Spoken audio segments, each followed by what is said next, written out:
Donc l'entrée principale est une entrée cartographique. Donc là, on reconnaît bien, quand on dézoome assez loin, l'Europe et le nord-est de la France, le sud-ouest de l'Allemagne, le sud de la Belgique et le Luxembourg. Et on voit donc apparaître la grande région, qui est ce GECT, ce groupement européen de coopération territoriale, qui regroupe l'ancienne région Lorraine, la Sarre, le Land de Sarre, le Land de Rhénanie-Palatinat, le Grand-Duché de Luxembourg et la Wallonie en Belgique que l'on a ici.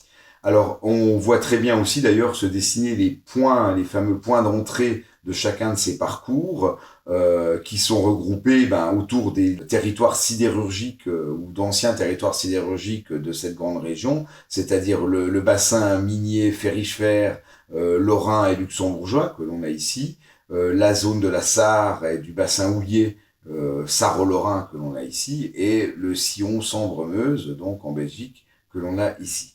Ensuite, à droite, donc on a un volet en fait où apparaissent les différentes thématiques qui permettent d'accéder au parcours. On peut aussi d'ailleurs évidemment passer en allemand, puisque le site est bilingue entre le français et l'allemand, en cliquant ici. Alors ces différentes thématiques sont les suivantes. Donc il y en a une en fait qui est un peu particulière, par laquelle on a commencé, qui traite seulement les extraits d'un seul film. Donc on a découpé le film en extraits, c'est l'héritage de l'homme de fer d'Emmanuel Graff et de Stéphane Bubel. Et ces extraits sont commentés en divers points d'entrée. Puis vous avez d'autres thématiques qui là sont plus générales, où on va trouver plusieurs extraits de films. Habitat industriel, ça va traiter notamment des cités minières, des cités ouvrières. Géopolitique, donc les problèmes de frontières liés aussi à l'industrie et à la sidérurgie.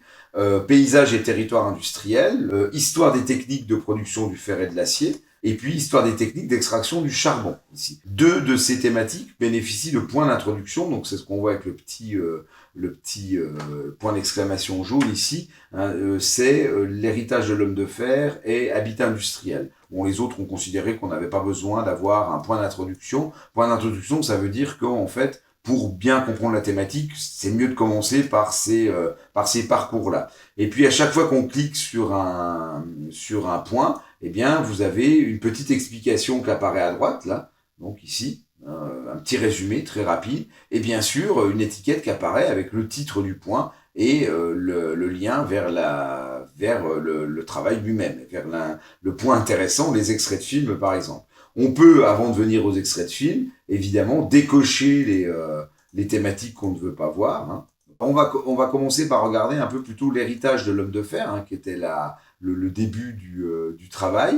Et on peut rentrer justement par le point d'introduction, accéder au point d'entrée, qui se trouve à Uckange, justement, qui est cette ancienne usine sidérurgique, une usine à fonte, dont on a conservé un fourneau et qui est aujourd'hui patrimonialisé. Donc vous avez un premier point d'entrée, là on voit déjà au début une ligne ici qui apparaît avec plusieurs extraits. On peut aller directement d'ailleurs aux autres extraits. Oui, on va avoir 3 extraits ici, et ensuite une activité qui est proposée ici.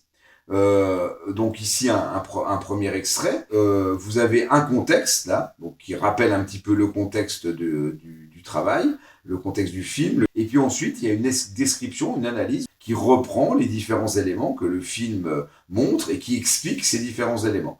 Et enfin, il y a une bibliographie, des sources qui rappellent que l'on peut aller évidemment approfondir ce travail. Alors ensuite, si on prend le deuxième point, voilà, site d'Uckange, là on a, je crois, un photogramme justement, c'est-à-dire une capture en fait d'écran du film qui vous montre d'ailleurs cette ancienne usine d'Uckange chez Haut-Fourneau patrimonialisée. Là aussi, on retrouve contexte, description, analyse et quelques sources à la fin.